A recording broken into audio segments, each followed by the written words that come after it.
Walkman, l'émission musique d'UGOP Radio. Bonjour à tous et bienvenue sur UGOP Radio, la radio du 12. Aujourd'hui dans Walkman, je reçois Marceau, artiste du label B-Side.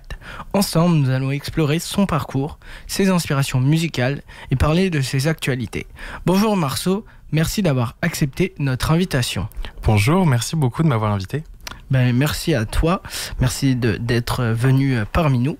Tout d'abord, pour te découvrir plus personnellement, qui es-tu en quelques mots en dehors de la musique ? Alors, moi je viens de finir mes études, j'ai été étudiant jusque-là en musique, j'ai 24 ans, moi je viens de la Drôme, je suis monté à Paris pour mes études il y a 6 ans. Et j'ai fait des études dans la musique dès que je suis arrivé à Paris, donc c'est vrai que la musique est un peu toute ma vie.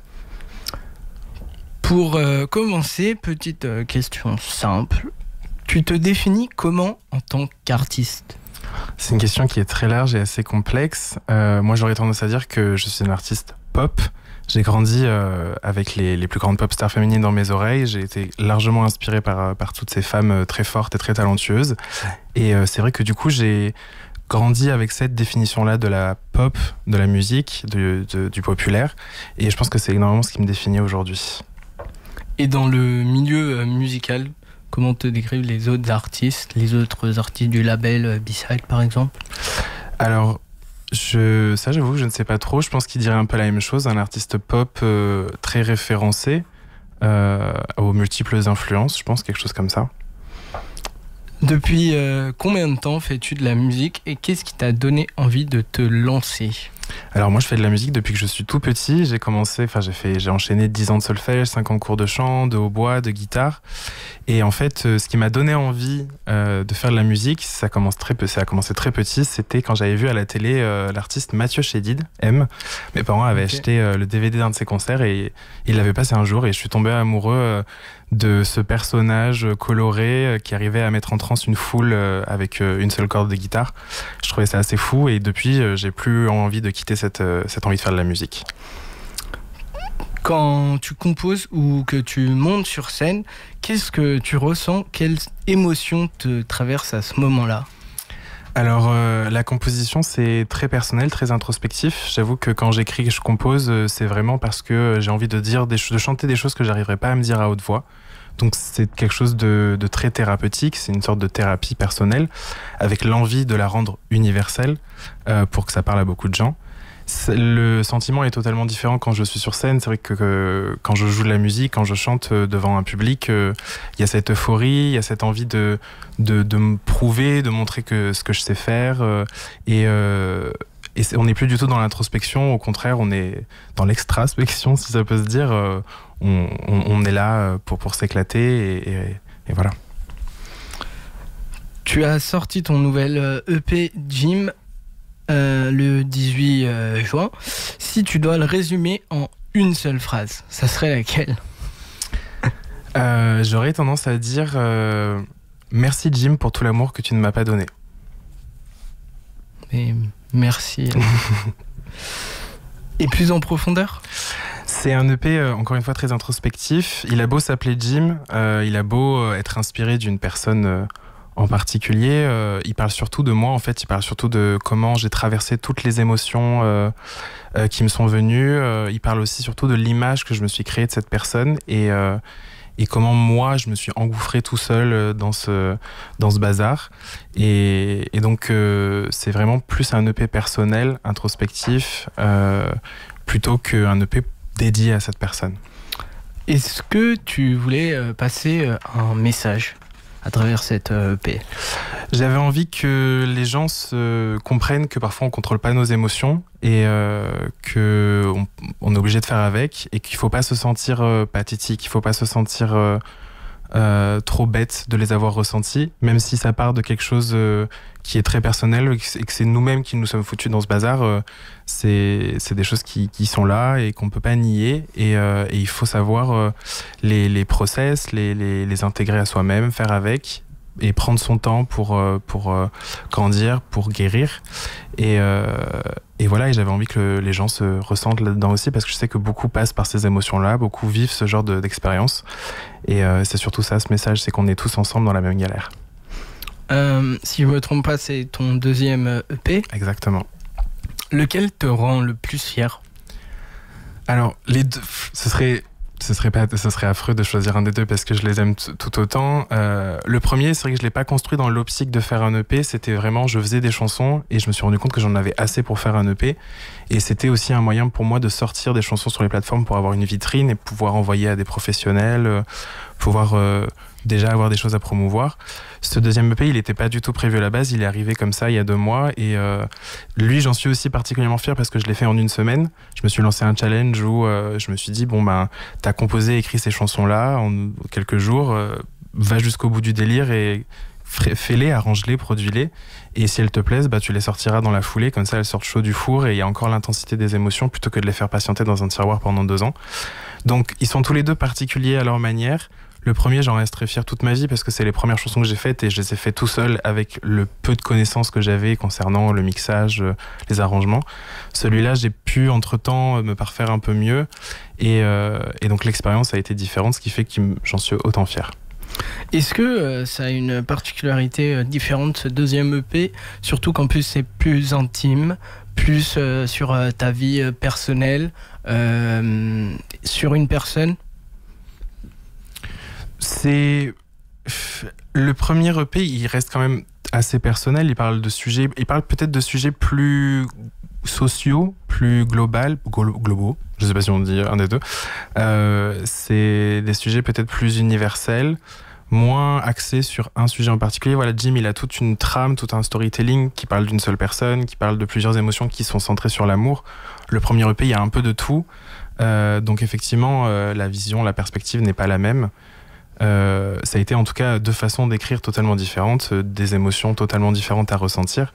Donc oui, ils sont différents. Après, je pense qu'ils coexistent bien ensemble parce que à travers la vision que donne l'artiste qu'il a de l'amour, il peut aussi montrer qui il est. Et ça rejoint certains sujets qui étaient aussi sur le premier EP. Tu chantes en français mais aussi en anglais. Quel est l'objectif et qu'est-ce qui est différent?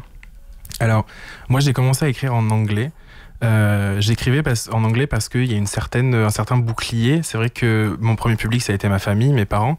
Et quand on écrit des choses extrêmement intimes que soi-même on a du mal à entendre, on n'a pas forcément envie que quand on fait écouter sa musique dans le salon à ses parents et qui sont devant toi, pas forcément envie qu'ils comprennent tout de suite ce que tu dis. Donc il y avait ce premier bouclier-là. Aussi parce que, comme je l'ai dit, j'ai grandi avec énormément de pop stars anglophones. Et donc il y avait cette envie de pouvoir peut-être s'élargir à au-delà de la France et de s'amuser en anglais. Et parce que aussi je trouve qu'écrire en anglais parfois c'est plus facile pour faire des tournures de phrases, trouver du vocabulaire peut-être plus pointu.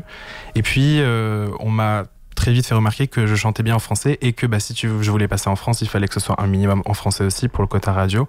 Donc je m'y suis essayé et c'est vrai que j'ai au début lutté, c'était compliqué pour arriver à faire des textes en français qui me plaisaient et très vite je suis arrivé à une formule que j'appréciais énormément et je me suis amusé et c'est vrai que c'est différent d'écrire en français, c'est facile de trouver des tournures peut-être plus poétiques, de jouer avec un vocabulaire plus pointu parce qu'on est plus à l'aise dans sa langue natale.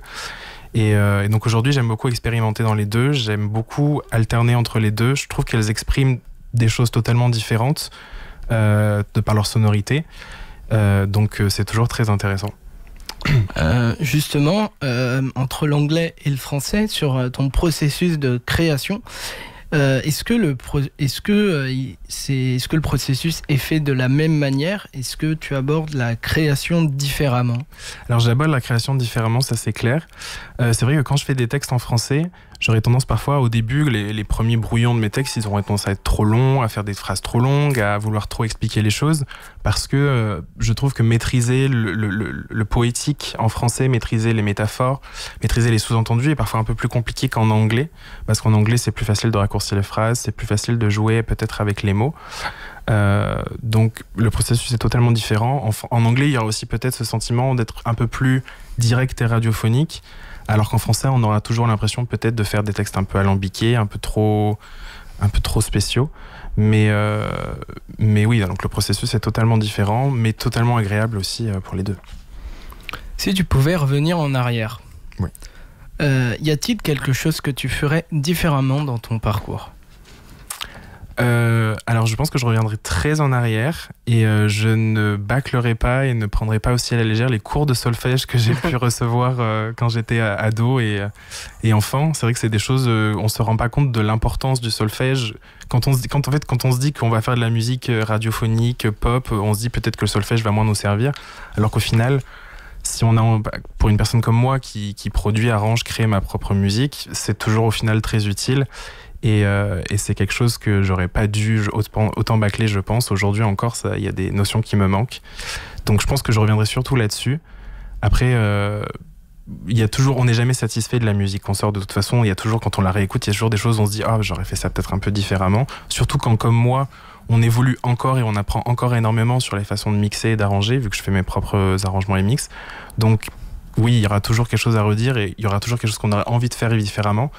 Mais si on part sur cette route-là, on n'est jamais satisfait et donc autant être fier de ce qu'on a sorti parce que c'est sorti à une période donnée, à un moment particulier et que c'était comme ça à ce moment-là. Donc c'est surtout plutôt avant sur le solfège, je reviendrai. Tu erres tout seul. Comment tu gères ça? Alors j'avoue que comment tu combines tout ça? Effectivement, c'est assez compliqué. Moi, ce que j'aime faire à la base, c'est écrire, composer et créer de la musique. C'est pas m'occuper de ma communication, c'est pas forcément. Alors, j'aime beaucoup aussi gérer ma direction artistique, visuelle, c'est très intéressant. Mais c'est vrai que moi, je me dis souvent, je suis un artiste aux 3 ans. Je suis émergent, sans argent, étudiant. Alors, je suis plus étudiant maintenant, donc je peux plus trop dire ça, mais c'est vrai que quand on n'a pas les ressources financières, quand on est vraiment tout seul, sans contact, sans réseau, c'est très compliqué et on attend énormément, je trouve que l'industrie musicale attend énormément des artistes indépendants émergents. On attend d'eux qui sachent gérer à la fois leur communication, leurs réseaux sociaux, trouver un public, trouver des dates de concerts. Donc c'est vrai que c'est très oppressant. Mais il faut aller à son rythme, il faut pas forcément penser à ça à chaque minute. Et surtout profiter en fait, à la base ce que tu fais c'est ta passion, donc il faut kiffer et si t'aimes la musique que tu fais, si on sent ton honnêteté, ton authenticité, un jour elle brillera et tant pis si t'as pas réussi à aller aussi vite que d'autres autour de toi, faut aller à son propre rythme aussi. Donc tes inspirations musicales c'est la pop. Ouais. Est-ce que t'aurais des exemples? Alors c'est une question qui est assez compliquée pour moi parce que si on écoute mes 2 premiers EP et le titre que j'ai sorti il y a 2 mois, c'est très varié, très diversifié. Donc j'ai toujours 2 artistes que je cite, pas forcément pour leur musique en particulier, mais peut-être plus aussi pour leur côté versatile, caméléon, toute la carrière qu'ils ont laissée derrière eux. C'est Madonna et George Michael, qui sont 2 artistes avec lesquels j'ai grandi, c'est grâce à mes parents que je les connais. Et eux, justement, je cite toujours des artistes qui ont une carrière déjà grande parce que quand on regarde en arrière, on voit tout ce qu'ils ont pu laisser et c'est ça qui m'inspire énormément aujourd'hui parce que si on a envie de durer, il faut aussi voir dans le temps et se dire ok, qu'est-ce que je vais laisser derrière moi. Donc ces 2 artistes-là m'inspirent énormément. Après musicalement, j'en suis à un stade où dans ma carrière, chaque chanson a des inspirations différentes et ça passe par tout et n'importe quoi. Ça peut passer par du Biolay, du M, comme ça peut passer par des artistes moins connus comme Haim, comme Selassou, comme Dido, comme Sam Smith. Voilà, c'est très varié, mais ça reste dans un univers pop aux multiples influences, comme j'aime bien dire. Pourquoi la pop? Tout simplement parce que c'est ce que j'aime. Moi, je pense que ce qui nous influence en premier, ce qui nous inspire en premier, c'est ce qu'on écoute. Moi j'écoute peu de rock, de métal, enfin je dis des genres au pif, peu de jazz, donc c'est vrai que j'allais pas m'aventurer sur des terrains que je connais pas. Ayant grandi avec la pop et étant un énorme fan de pop et de pop culture, c'est pour moi la référence première et donc voilà, je fais ce que j'aime. Plutôt que... On m'a souvent dit que ma voix collerait pas mal à quelque chose de plus doux, plus soul, plus folk. C'est pas forcément ce que j'écoute le plus, donc c'est vrai que c'est pas forcément là où j'ai envie de m'aventurer. Peut-être que je le ferai un jour, mais je préfère pour l'instant rester sur ce que je connais et ce que j'aime.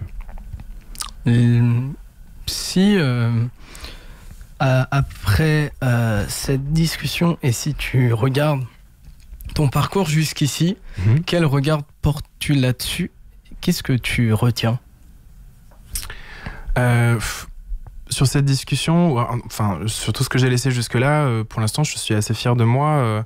C'est vraiment des chansons que j'ai créées, que j'ai construites tout seul dans ma chambre de A à Z. Donc ça me rend très fier de savoir que je suis capable de tout ça.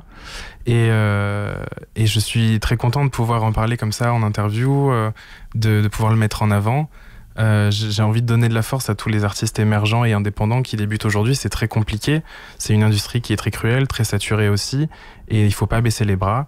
Et de savoir que voilà, moi je suis capable de faire ça tout seul, il faut que je joue cette carte-là à fond et je sais que c'est là-dessus qu'il faut que j'appuie.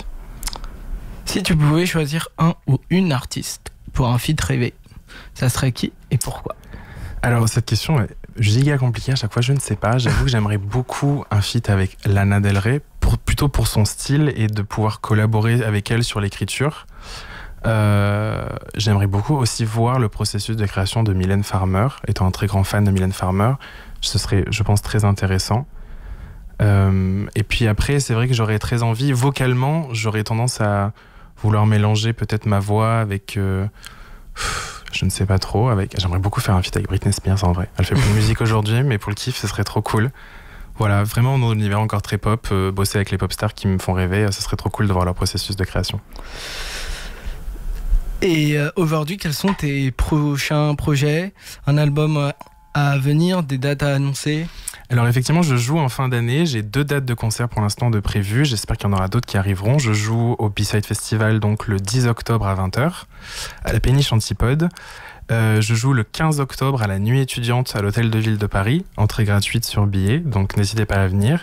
J'ai effectivement de l'actu musicale, Jim étant une parenthèse qui arrive au dernier moment. À la base, c'était pas forcément ce qui était prévu. J'ai un EP qui va sortir l'année prochaine, dont est issu le titre Plus haut ou le paradis, qui est sorti il y a 2 mois. Et donc j'ai un autre titre en duo avec Louise Awa, que vous avez reçu dans votre émission aussi, qui va sortir en fin d'année, en octobre-novembre, un duo qu'on a créé ensemble, qui regroupe totalement nos 2 univers, dont on est très fiers. On a hâte d'écouter tout ça. Merci Marceau pour cette discussion sincère et inspirante. Merci d'être venu. Avant de finir et avant de remercier la régie, une petite interprétation d'une de vos chansons. Très bien, allons-y. Je vous laisse le micro. C'est parti.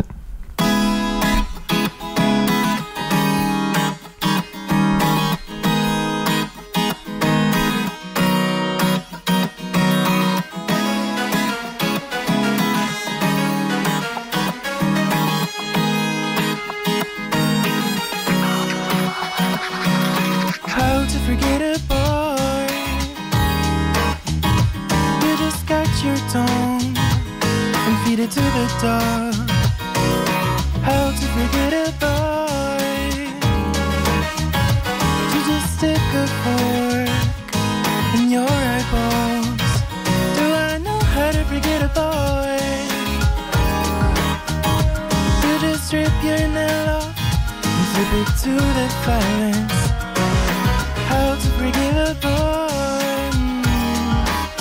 For every hour they crushed our hearts without permission. 'Cause when you see what boys are made of, you would wanna be the first one to clear your mind. From my head to the burden of my shoulders, made me fall to my knees and break my toes. This dear asshole. Now I don't know how to forget him at all. My body won't move, my voice shivers. Can you murder your mind? I still feel alive.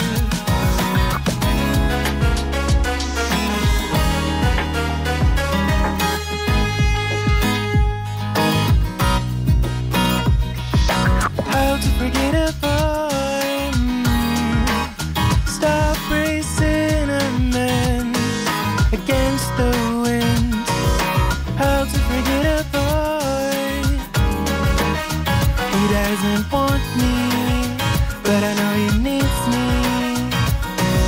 Since I let the door open, it's so cold. Feels like I'm trapped in a man's heart, maybe it's this. So it's me that I keep the light of the front porch turned on. So I keep on opening, in the strong door. All the pillows, I stuff my face and blew up like a bird. A prayerless miss scars on my face, and I know all the songs I write bring and fade away. Will show up on my tombstone like a mockingbird. From my head to the burden of my shoulders, make me fall to my knees and break my toes. It's the asshole. Now I don't know how to forget him at all. I bet you won't move, never shivers in the middle of your mind. It's a feeling like oh, oh, oh, oh, oh, oh, oh, oh, oh, oh, oh, oh. Do you know how to forget? Oh, oh, oh, oh, oh, oh, oh, oh, oh, oh, oh, oh.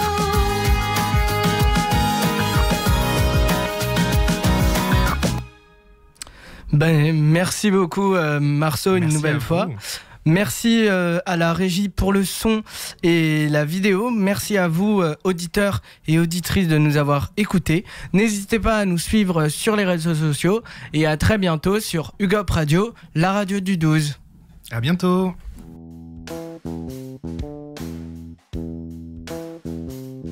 Walkman, l'émission musique d'UGOP Radio.